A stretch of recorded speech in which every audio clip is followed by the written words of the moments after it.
Une histoire chassidique raconte que les élèves du Baal Shem Tov sont allés le voir pour lui demander, d'après son enseignement, celui du Baal Shem Tov, que de chaque chose qu'un juif voit ou entend, il doit tirer un enseignement. Que peut-on tirer comme enseignement de la kfira, nier Dieu?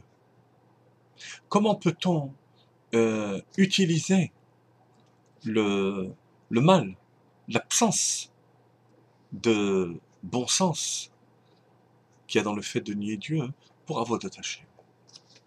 Est-ce que c'est possible? Le Baal Shem Tov leur répondit que oui. Par exemple, lorsque son prochain vient lui demander un service, il a un problème, il a un manque, on a l'habitude de réagir en disant « Hachem Ya'azor, Dieu aidera, et confiance en Dieu ».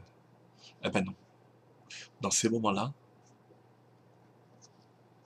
on nie Dieu, si on peut s'exprimer ainsi.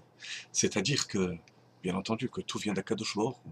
Mais on ne doit, dans ces moments-là, réagir que par rapport à nos propres actions. Dieu aidera, bien entendu, et c'est nos prières. Mais dans ces moments-là, on doit avoir le sentiment que tout dépend de nous. Voilà. Et c'est ce qu'on retrouve dans la paracha à travers Aaron.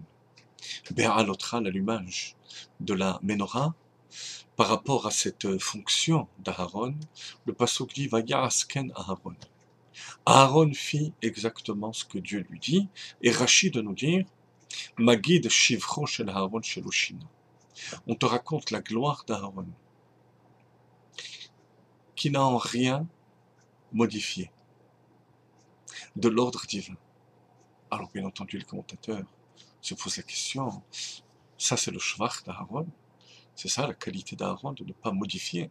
N'importe quel juif est capable de ne pas modifier les détails d'une mitzvah.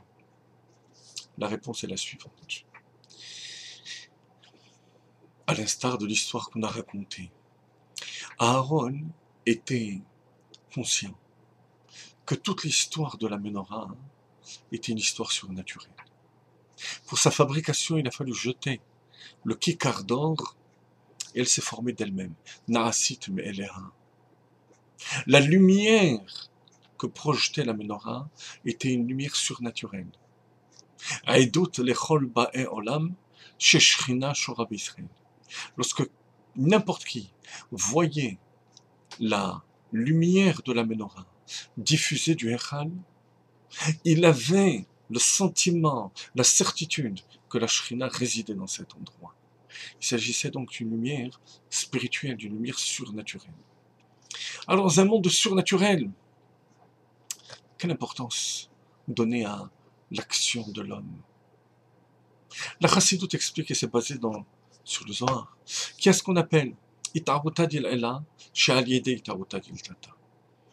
le dévoilement de Dieu qui est produit par l'homme. Alors là, on peut comprendre que l'acte de l'homme est important. Mais il y a c'est tellement haut qu'Akadosh Baruch Hu se révèle à nous par des miracles en cadeau.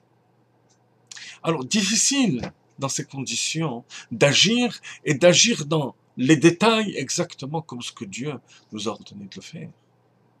Et pourtant, Magid Shifro Shel Aaron Sheloshina, il a fait exactement, ni plus ni moins, que si tout était enclenché par ses actes. Ça, c'est le niveau supérieur d'annulation à Kadosh Baruch.